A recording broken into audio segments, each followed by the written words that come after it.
Bom dia, queridos, tudo bem? Bom, ainda não consegui consertar aqui o computador para que eu pudesse aparecer para vocês, tá? Mas vamos à aula de hoje, tá? Que faz referência ao módulo 13 da apostila 3, tá? Relembrando que nós já estamos no segundo bimestre, ok, queridos? Então, no módulo 13, a gente vai ver a diferença entre alguns gêneros textuais, tá? Conto, crônica e novela, ok? Que são textos narrativos, tá?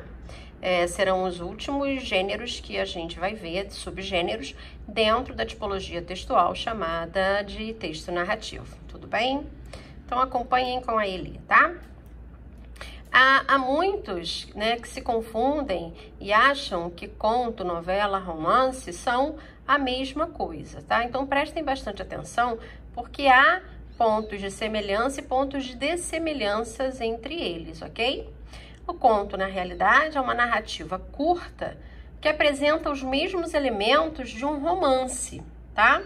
E nós já aprendemos, né? O narrador, que tem como foco narrativo, né? O narrador personagem, quando ele coloca em evidência e predominantemente os verbos em primeira pessoa, né, caracterizando o que a gente chama de narrador-personagem. O narrador observador, quando predominantemente ele coloca verbos e pronomes em terceira pessoa. A gente já aprendeu também recentemente o narrador onisciente, quando eu falei da cachorrinha baleia, lembram-se? Que é aquele que tudo sabe, que tudo vê sobre a história. A gente tem os personagens, né, que a gente aprendeu que são os protagonistas e antagonistas. Antagonistas que não necessariamente, né, são os vilões da história. A gente viu também que os personagens podem ser planos e redondos, né, quando eles são previsíveis ou imprevisíveis. E a gente aprendeu o que é um enredo, né, que é a trama em si, é a história em si a ser contada. A gente aprendeu o espaço, que na redação é o lugar onde o enredo se desenrola, onde as ações se desenrolam, né? E a gente aprendeu sobre o tempo, né? Que é quando isso acontece. A gente aprendeu também que pode ser um tempo memorialístico, né? Que a gente chama de tempo psicológico, que são aqueles voltados às emoções e aos sentimentos dos narradores, dos personagens em si. E o tempo cronológico, que é aquele que é marcado pelos adjuntos adverbiais, né, temporais, aquele que é marcado cronologicamente pelo tempo do relógio, certo? Esses são os elementos de uma narrativa e que vão compor também o conto, também vai compor a crônica e também vai compor a novela, tá? Então, diferencia-se do romance pela sua concisão. Concisão é objetividade, resumo, tá? Linearidade, porque tem uma linearidade, um começo, um meio e um fim, e uma unidade de sentido. O conto deve construir uma história focada em um conflito básico, em apenas um conflito básico, e apresentar o desenvolvimento e a resolução desse conflito, ponto. Então, o conto é isso. Enquanto o romance, a novela, não necessariamente, muito mais a novela, tá? Não apresenta uma resolução desse conflito, o conto, ele apresenta, ele só tem um conflito e ele apresenta ao final dele a resolução desse conflito, ok? Então, vamos ver a diferença entre os três?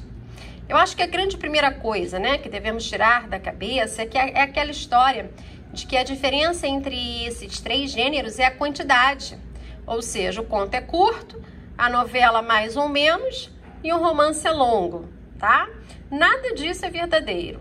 Existem novelas maiores que romances e contos menores que novelas. Poxa, Eli, então onde é que está a diferença?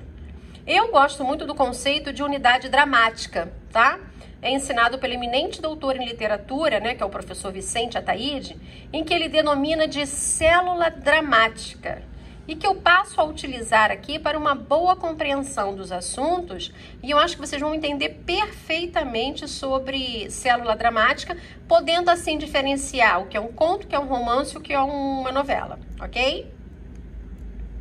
O conto contém um único drama, tá? Já disse isso. Um só conflito. E apresenta um desfecho. Esse drama único pode ser chamado de célula dramática. Uma célula dramática contém uma só ação, uma só história. Bom, pronto, aqui a gente define tudo, tá? Basicamente, tá? Então, uma célula dramática contém uma só ação, uma só história, tá? Um conto é um relâmpago na vida dos personagens. Não importa muito seu passado nem seu futuro, pois isso é irrelevante para o contexto do drama, objeto do conto. O espaço da ação ele é restrito, tá? Ele não é ampliado, ele é restrito. Ele vai acontecer dentro de uma sala, dentro de uma casa abandonada, dentro de um quarto, numa varanda, tá? A ação não muda de lugar. E quando eventualmente muda, perde o seu teor maior, que é a sua dramaticidade. O objetivo do conto é proporcionar uma impressão única no leitor. Podemos, pois, resumir em 4 os ingredientes que caracterizam o conto, que são, né, a ação, o lugar, o tempo e o tom, especificamente o tom, tá? Que normalmente é um tom dramático, tá? Principalmente os contos de terror, tá?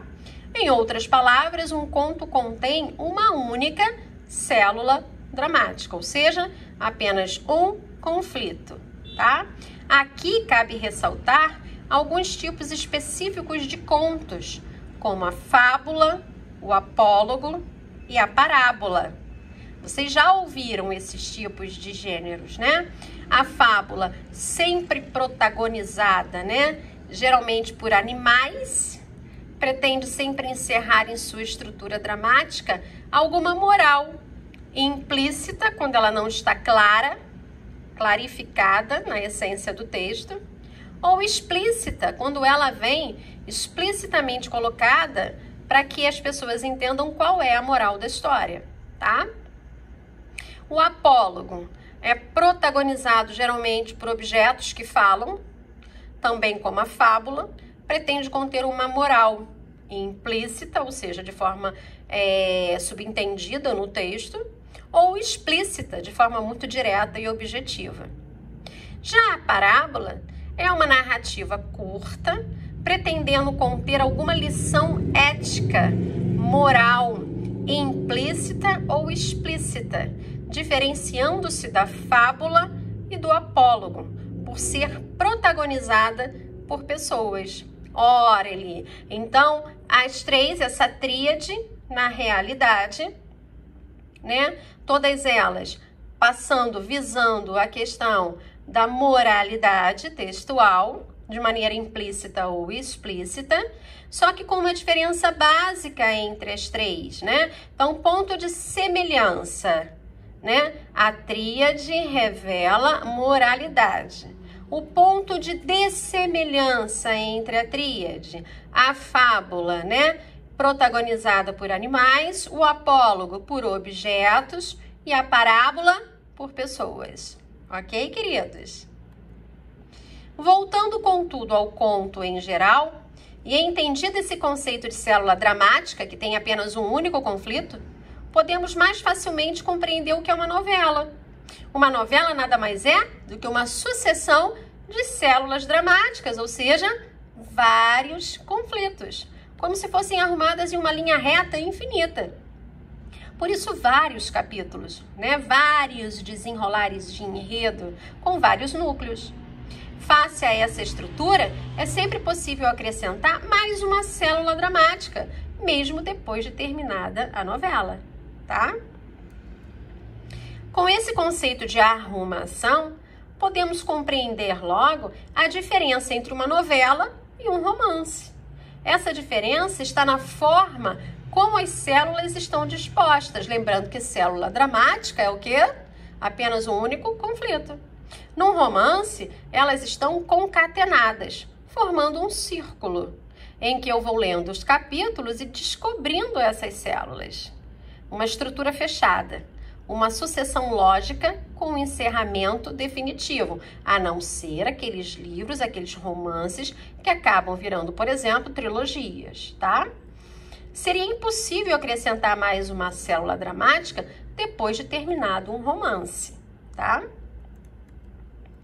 O enredo do conto deve apresentar em linhas gerais as seguintes fases: a apresentação, a introdução, como a gente já viu, né? Eu apresento o problema. A complicação ou evolução, que é o desenvolvimento das ações. O clímax, que é o ponto auge do conflito. E a solução ou um desfecho para isso. Porque o desfecho não necessariamente soluciona o conflito, o clímax. Mas eu preciso ter um desfecho, ok? E aí a gente chega à crônica. A crônica se destina à publicação em jornal ou revista. Por isso mesmo, já se pode deduzir que deve estar relacionada com acontecimentos diários. Ela se diferencia, evidentemente, da notícia, pois não é feita por um jornalista, e sim por um escritor, mas se aproxima de sua forma de escrever. É um acontecimento diário sob a visão criativa do escritor. Seus personagens podem ser reais ou imaginários. Não é mera transcrição da realidade, mas sim uma visão recriada dessa realidade por parte da capacidade lírica e ficcional do autor. Então, o autor da crônica, ele colhe no dia a dia, no cotidiano, elementos para formar a sua crônica, tá? Normalmente, por se basear em fatos do cotidiano, ela tende a se desatualizar com o passar do tempo. Nem por isso deixa de perder seu sabor literário quando agrupamos um conjunto delas em um livro. O cronista é essencialmente um observador, um espectador que narra literariamente a visão da sociedade em que vive, através dos fatos do dia a dia, através dos fatos do cotidiano. E vocês lembram, em literatura, vocês já viram que existiam os cronistas, né? Que faziam os relatos dos viajantes, só que de maneira poética, de maneira literária. Vamos relembrar o que é um texto literário? É aquele texto que tem uma carga plurissignificativa na maneira de narrar, na maneira de contar as histórias, na maneira de contar os fatos. Haja vista, por exemplo, como foi descrita ou como foi escrita a Carta de Caminha, né? Como eles se referiam aos selvagens, aos índios aqui. Então, os cronistas, né, eles têm por característica da sua escrita, escrever de forma literária. O texto literário se caracteriza pela linguagem metafórica, pela linguagem múltiplas de interpretações. Já o texto não literário é a linguagem única e exclusivamente jornalística, que não deve ter, né, duplicidade de sentido, ok? Já o cronista não. Há uma crônica muito linda do Fernando Sabino que ele relata um fato. Ele morava em Copacabana e ele saía sempre para tomar o seu café da manhã.